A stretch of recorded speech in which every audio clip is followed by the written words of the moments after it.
It looked like the end of the road. Everything was over and done. It was finished. And this ending didn't feel like the satisfaction of a job well done. It didn't feel like a well-completed project.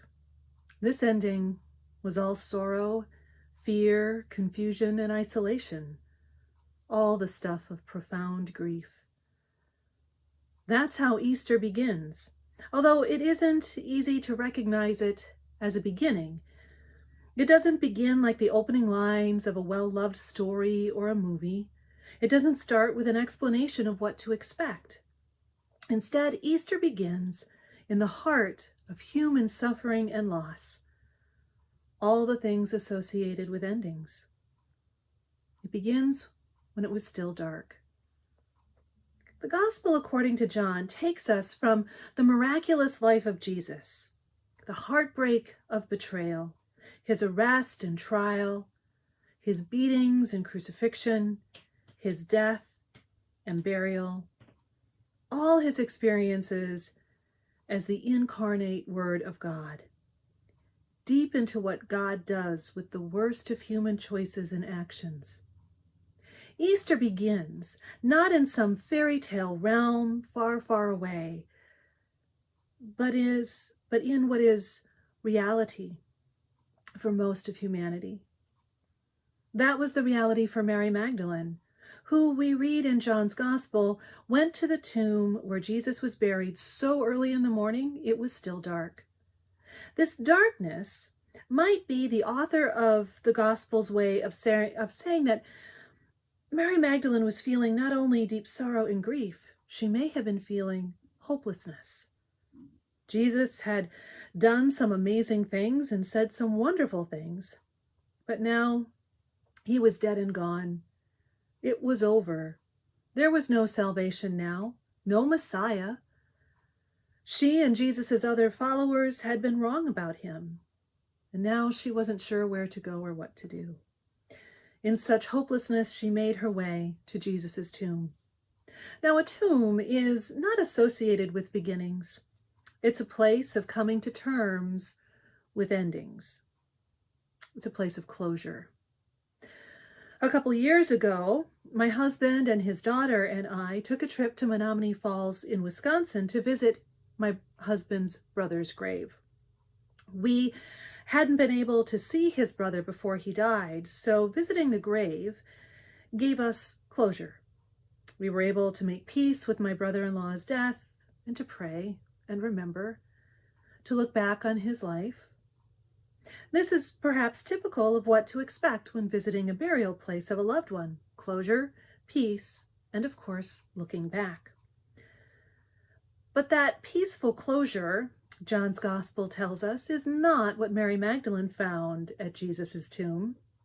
She experienced shock and high drama when she got there and saw someone had left the door open, and Jesus was nowhere to be found.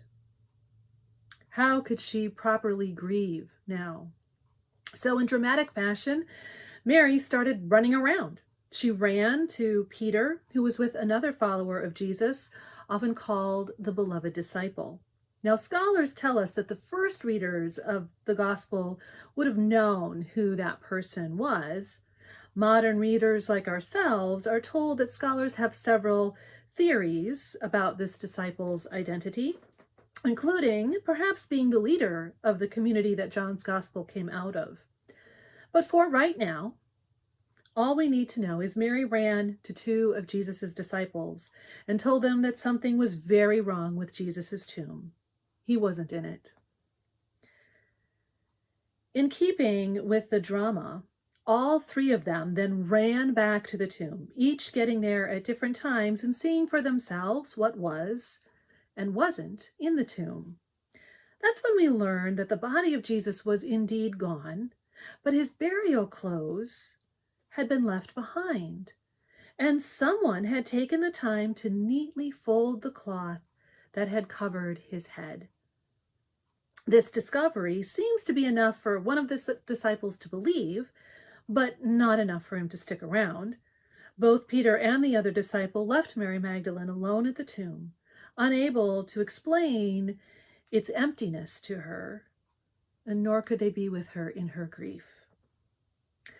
That's when two angels show up and speak to Mary, asking her why she's crying. And all Mary could answer is her shock, her fear and confusion over Jesus' missing body.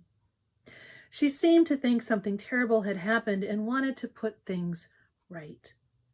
She might have been thinking that Jesus was dead, but he had been her beloved teacher and leader and healer who had liberated her from illness, and he deserved better than all this drama.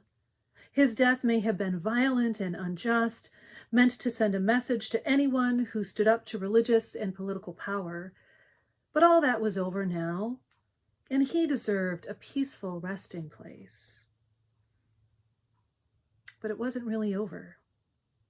That's why the tomb was empty, and why two angels appeared and spoke to Mary. Jesus had died, and God didn't allow death to have the final say.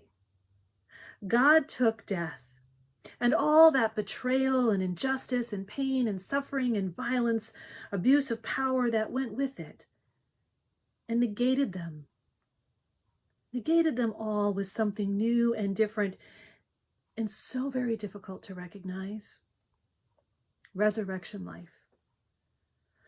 All too often, this part of Christianity gets misinterpreted or misunderstood. The word resurrection is actually used a lot, but rarely is it used correctly, or at least how it was intended. We can see the word resurrection used in entertainments like novels and movies, and in art like poetry all the time. You might even hear the word used in science. Most often it's used whenever a character or a living thing thought to be dead is somehow restored or brought back to life. Always, it is restored to life that is just like it was before the death. The person, character, or living thing looks the same, sounds the same, and often behaves the same as they did before.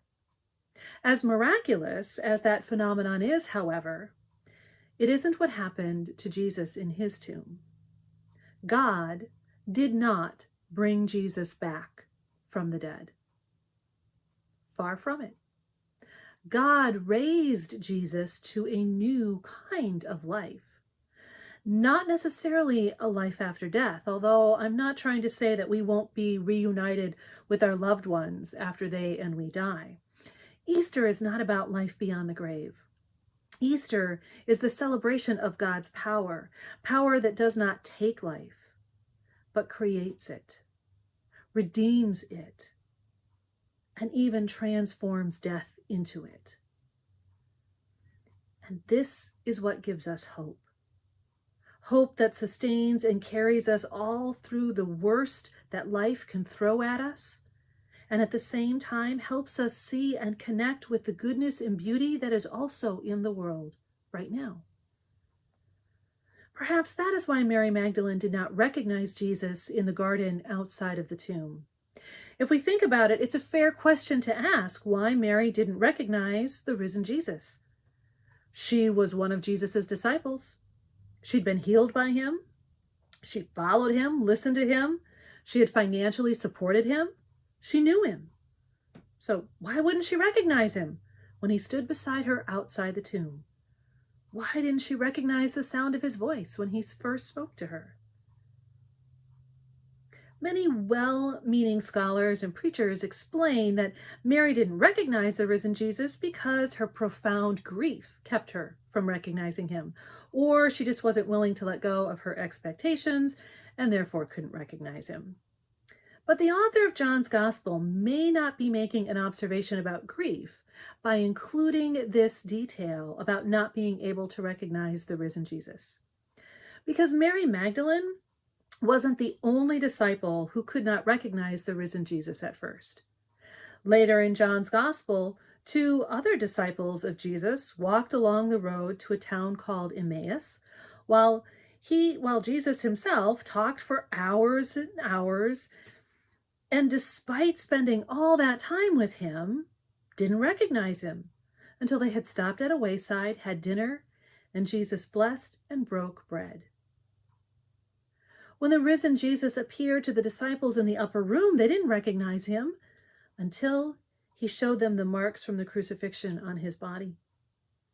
For Mary, it wasn't until he spoke her name that she realized the man in the garden was her Lord and her teacher. When Jesus brought his friend Lazarus back from the dead, no one had any trouble recognizing him as soon as he emerged from his burial place, still wrapped up in the garments of death. We can assume once he was restored to life, Lazarus resumed living the way he had before he had gotten sick and died. But with Jesus, it was different because what happened to Jesus was different. The risen Jesus was not recognized until he brought something up from the shared experience of the past, which might indicate that Jesus' resurrection is not a way to go back to the way of life that was before his death. The risen Christ did not resume that way of life before his death and burial.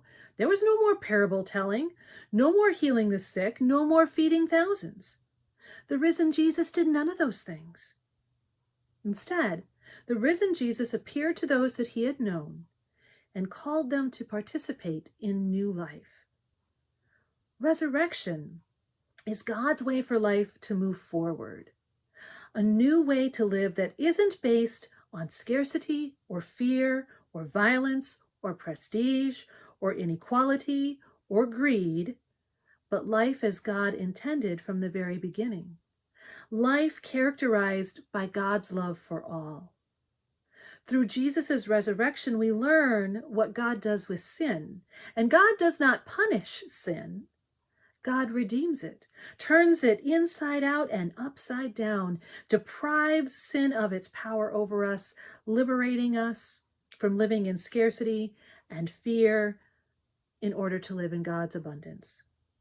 Resurrection life is where there is more than enough for everyone, where wealth isn't based on what others do not have, and death is not a tool for keeping people trapped in fear and oppressed. I read something a preacher wrote about how this year, as we experience our second Easter in a pandemic, when most of us have not returned to in-person worship, that it might be harder for preachers to proclaim Jesus' resurrection because most of us might not be feeling joy right now. It might not feel like Easter.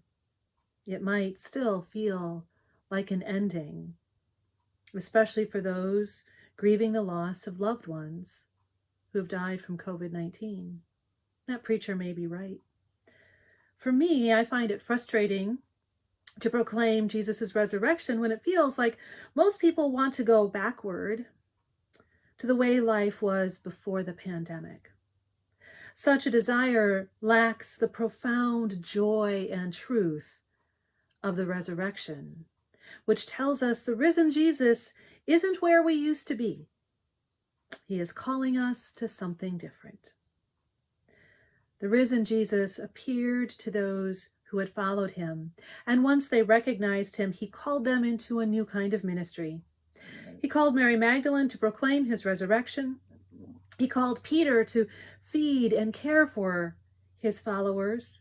He called all of his followers to tell about his life, his death, and resurrection, and baptize anyone who wants into that same resurrection life, to make his life, death, and resurrection ours. The risen Jesus still comes to us, but not in our past. He appears to us in resurrection life moments, those moments where we let go of what we accept as normal, even though normal is often composed of inequalities and injustices, so that we can live into that resurrection life. Sometimes that resurrection life goes by a different name, beloved community.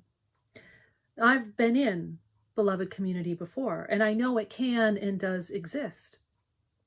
When I was in seminary, I saw the very conservative campus of Nashotah House transform from stubbornly sticking to the belief that women should not be priests into the community that loved and supported me the most when I was ordained a priest. In fact, it was the same people who had once rejected me who gave me my title, Mother, which they meant with a deep love and respect. And I learned not to judge or quickly cancel my colleagues for their different views. Instead, I practiced compassion as I learned where their views came from. Both changes created beloved community that had room for us all. Now, this transformation didn't happen overnight. It took years, and it involved suffering and humility. But it was also one of the times I found myself face to face with the risen Christ. We were living beloved community, where we not only had mutual love and respect for each other, we had a lot of hope. And if it can happen there, I truly believe it can happen anywhere. So as we celebrate another Easter in this strange way, as we look to the expectation of eventually returning to in-person parish life and resuming other in-person activities, I pray that we will resist the temptation to go back to the way things were just for the sake of comfort, and instead look with hopeful joy and courage to what the risen Christ is calling us to. Now, I'm not saying that we're not going to have church services or ministries, far from it. What I'm saying is now we have an opportunity to move forward into worship and ministries that more deeply embody the beloved community, the resurrection life, and to proclaim through our words, our ministry, our worship, our music, that we have seen the risen Lord. Alleluia! Christ is risen. The Lord is risen indeed.